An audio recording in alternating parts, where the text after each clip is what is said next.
Alright, so for some reason, I don't know why, but my video cut short on this half. So, what I was saying is, before it quits, we found 1x equals 86, and then how do we find out if that's correct? Well, guess what? We go and plug it back into the equation to do so. Alright, so I had finished a lot of these examples before I realized that, well, guess what? It wasn't working. But we're going to move on now to good old example 3. So one thing I mentioned earlier when we were talking about consecutive integers, you're talking about consecutive integers mean 1, 2, 3, 4, 5. They come right after each other. If you're talking about consecutive odd integers, well, guess what? We're talking right here, consecutive odd. They come right after each other. Consecutive even.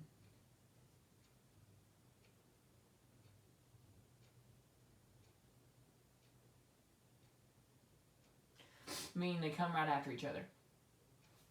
Alright, with that being said, let's go ahead and take a little look, if you would, at example 3. And it says, find 3 consecutive odd integers that, and you're going to have to, like I've mentioned several times, read these out loud, say the things that are being described here, write them down as you read them. But bear in mind, just because something is said first, perhaps if you hear the number 3, doesn't mean particularly that it will be first. 3 might be behind something, or 3 might be before something, so kind of finish it, but also have these things labeled, and that way when you write them down, it'll kind of make a little more sense. At least to me it does. Alright, I'm going to have to skip ahead a little to a new page because for some reason it, messed up. But it says, find 3 consecutive odd integers such that 3 times the third, integers such that 3 times the third is 2 more than 5 times the first. Alright, so, something I wanted to see, I might still have this wrote down somewhere. Oh yeah, I do, right here. Notice this for one moment. I wrote this. Your first odd integer is 1 equals x. To get the number 1 right here, how do you get to number 2? Okay? So, let me just go ahead and just rewrite it. If I put our first odd integer is 1, I'll put it equals x. And I'm going consecutive, so what comes after 1, 3, 5. So, in order for me to get to number 3, how much do I have to add? What number would give me 3? Well, the only way I could get there would be what? X plus 2. And then, how would I get to 5? Well, I would have to say equals x plus 4. So, and I don't know, I meant to say it should be x equals 1. So what I'm saying is every time you're going to go up and add these to give yourself 1, you had to add 2 to get 3, you had to add 4 to get 5. So that means it looks like x plus 2, and x plus 4. And that gives you the top up here. Alright, let's take that application and put it into an equation if we could. So on example 3 it says we're finding the 3 consecutive odd integers. So with that being said, I'll go ahead and write these here so we can have them again.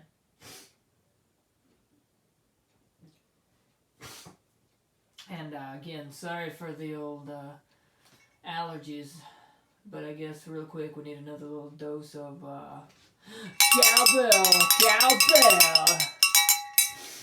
Alright. Man, that helped none, but sure felt good, am I right? But seriously guys, I know this is probably not the most fun, but we're all having a good time here, right? Okay, but let's take this application, put it in there when it says find 3 consecutive odd integers. So we're going to take our first. The third is 2 more than 5 times. So we're going to start by writing. It tells us that it's 3 times, alright, the third. So our third is right here, x plus 4, equals 2 more than 5 times the first. So that's 5 plus 2. Now what do? Now we solve variables on the left and constants on the right. We got 3x, because we're using distribution, plus 12. And then we have 5x plus 2. What I want to do is I'm going to bring 5 over. It becomes negative. That gives me negative 2x. When I move this over, it becomes negative equals negative 10. So divide by negative 2. Divide by negative 2. That gives me 1x equals positive 5. And then how do I know if I'm correct? Well, I can take the number 5 and put it back in here and here. And the left has to equal the right. And if it does, we're correct. That was easy. Oh, yes, it was. Yes, it was. And thank you for doing so. Stop it. You're embarrassing me. I'm serious. Stop. No, seriously. You guys are too much. All right, so we're going to keep moving on to our last, one of our last. We're going to be talking now about RTD problems. RTD stands for rate equals time and distance. You can set that up like D equals RT, T equals DR, or you set it right, R equals DT. So for this one, when it says that a ship is traveling at 20 nautical miles per hour, how long will it take to reach 55? Well, this is an RT, okay? So this is RT equals D, so we're going to set it up as RT equals D. With our given information, we have 20. That's how fast it's going, 20 nautical miles per hour. We don't know how long exactly it's taking to get there, so that's our information we're trying to find. Now we're going to have to take, and our number is given to us, which was 55, and we're going to divide it by our variable, which is 20. So that gives us a 1t, and if we divide that 20 into 55, that gives us 2.75. And that's how long it takes us to get our, how many nautical miles it takes. Again, if we're curious to whether or not we're correct, what do? We got to take this number and put it back in for t. And that should tell us if our answer is correct or incorrect.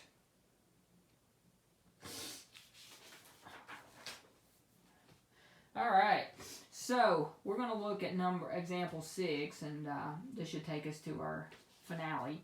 We'll skip over example 5 because it's just a mimicking example 4. It says Luke and Andrew paddled their canoe 22 miles down the river. Well, I want to write that down that way. I already know. 22 in 4 hours. Okay. If the river's current is an average of 1.5, what is their average rate in still water? Well, one thing we're going to have to figure out is the rate of the current, the time, and the distance. So with that being said, you're going to have something that's going to look like this because you're trying to figure out rate, the current, the time, and the distance. And I'm sorry, this does look like an addition sign, but it's actually a variable for time. What is our rate? Well, right now we don't know. But we do know that he traveled on the current, it took him 4 hours.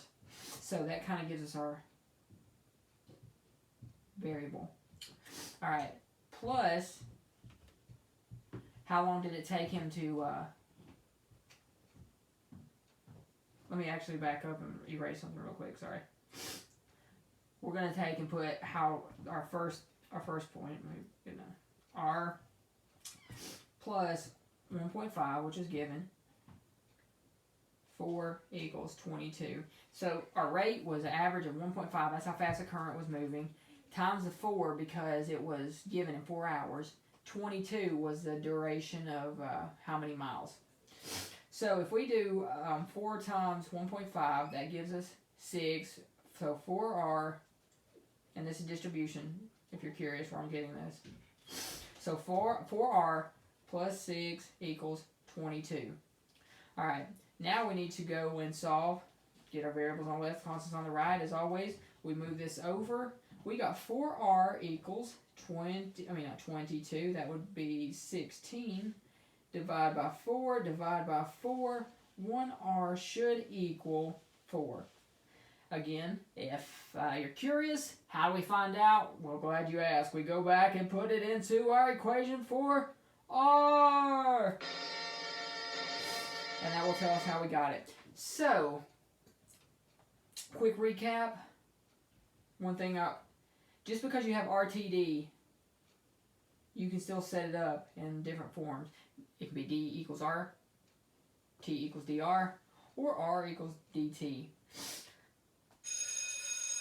Well, my friends, it looks like another exciting edition of Virtual Classroom with Mr. Hull has come to an end, and that's been my privilege being your friendly host throughout this segment, and I hope you guys have enjoyed it as much as I have, and I will be in touch with you guys, sending you some information. You will be getting your quiz.